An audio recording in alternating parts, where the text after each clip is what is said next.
विद्महे वासुदेवाय धीमहि तन्नो विष्णु प्रचोदयात्। ओम सहना भवतु सहनौ भुनक्तु सह वीर्यं करवावहै तेजस्विनावधीतमस्तु मा विद्विषावहै। ओम शांति शांति शांति।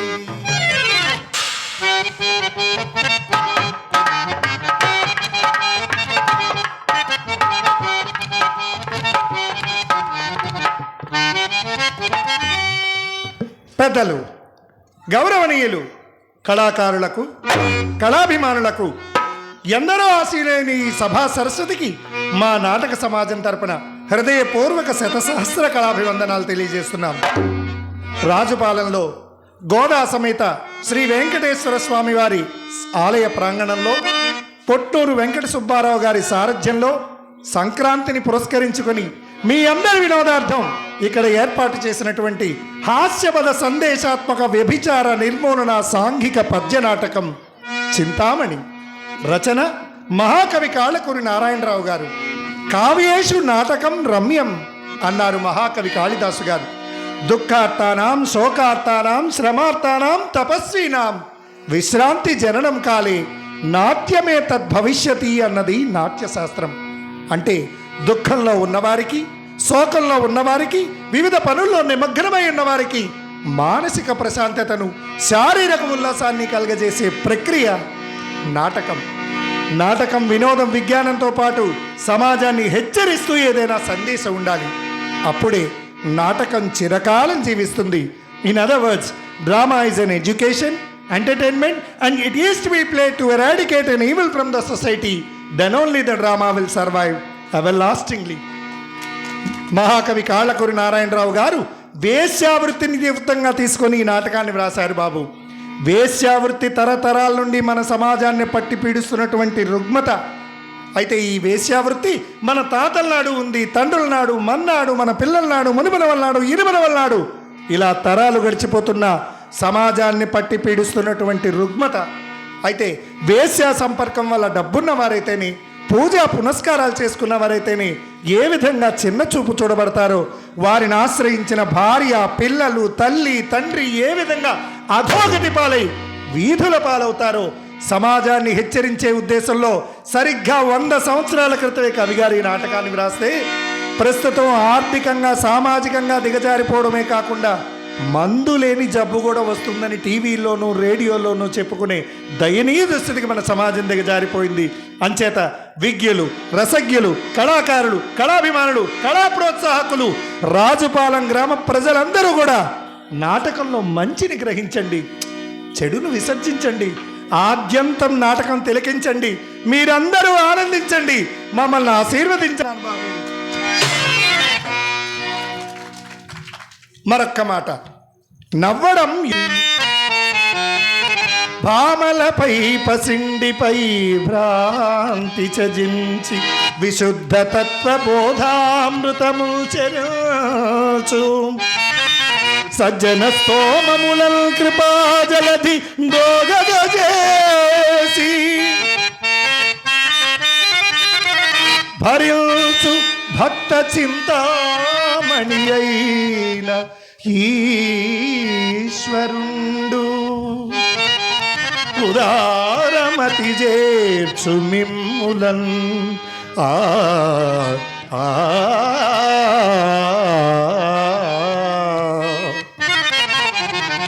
ఇందాకల కళ్యాణం అయ్యేటప్పుడు పంతులు గారు చెప్పినట్టుగా ఆడవాళ్ళకి దేని మీద ప్రేమ ఉంటుందంటే బంగారం మీద, డబ్బు మీద ప్రేమ ఉంటుందట. అలాగే మగవాళ్ళకి ఎవరి మీద ప్రేమ ఉంటుందంటే ఆడవాళ్ల మీదే ఉంటుందట. అయితే ఈ ఆడవాళ్ళు, డబ్బు, బంగారం ఇదేమీ శాశ్వతం కాదు. చక్కగా శ్రీమన్నారాయణని ధ్యానించుకోవాలని తెలియజేసే ఇతివృత్తమే ఈ నాటకం. ఆద్యంతం తిలకించండి. ఈ 4 విషయాలు నాకు చెప్పేందుకు అవకాశం కల్పించినటువంటి అందరికీ, కళాకారులందరికీ ధన్యవాదాలు తెలియజేస్తూ ఈ నాటకాన్ని రేసు గుర్రంలా నడిపించడానికి గురువుగారు కొమ్మూరు నాగేశ్వరరావు గారు, అలాగే హరిప్రసాద్ గారు, మోహన్ గారు, వీళ్ళందరూ కూడా లేకపోతే మేము అసలు కనిపించాం. వారికి కూడా ధన్యవాదాలు తెలియజేస్తూ నాటకంలోకి వెళ్ళిపోదాం బాబు. బాబు, నాటకంలో నా పాత్ర పేరు శ్రీహరి. ఊర్లో ధనవంతుల దగ్గర డబ్బంతా దోచుకోవడమే నా పని. మా పెద్దమ్మాయి చింతామణి మంచి వయసులో ఉంది బాబు. సంగీతంలోనూ సాహిత్యంలోనూ అబ్బో బోలెడంత ప్రావీణ్యం సంపాదించింది. ఇకపోతే మా చిన్నమ్మాయి చిత్రం వట్టి వెర్రి బాగులది. ఈరోజు మహాపర్వదినం కృష్ణాష్టమి. ఈ కృష్ణాష్టమి నాడు ఓం నమ శివాయ అని కాలి గజ్జి కట్టిన నాటి మొదలు నేటి వరకు నేనే నాట్యం చేసేదాన్ని బాబు. కానీ ఏం చెప్పమంటారు, వయసు ఉడిగిపోయింది, అడుగులు తడబడుతుంది, తాళం తప్పుతుంది. అంచేత నాకు మారుగా మా పెద్దమ్మాయి చింతామణి నాట్యం చేస్తుందని సభకులందరికీ మనవి చేస్తూ అమ్మీ చింతామణి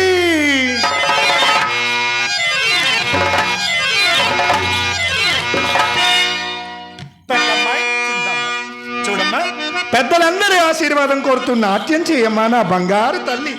అలాగేనమ్మా.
మరి పమరి సరి సరి మ ప రి మ పరి సరి రి మ పరి స మరి పమరి స పరి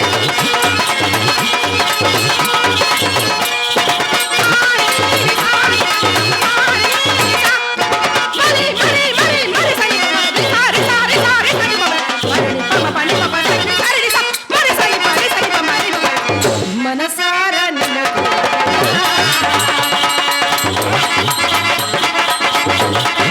మనసారా నిన్నకు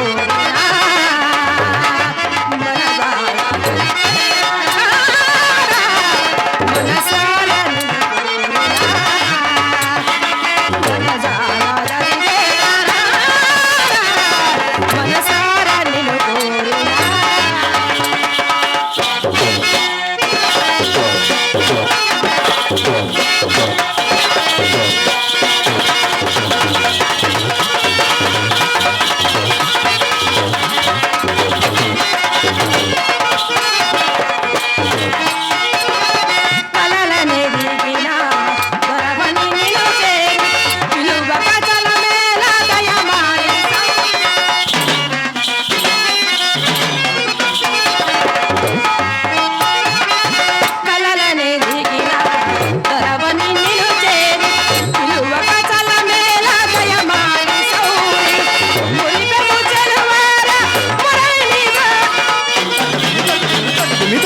ఓహో, నా తల్లి ఆరంగేట్రంలోనే అదరు కొట్టేసావే తల్లి.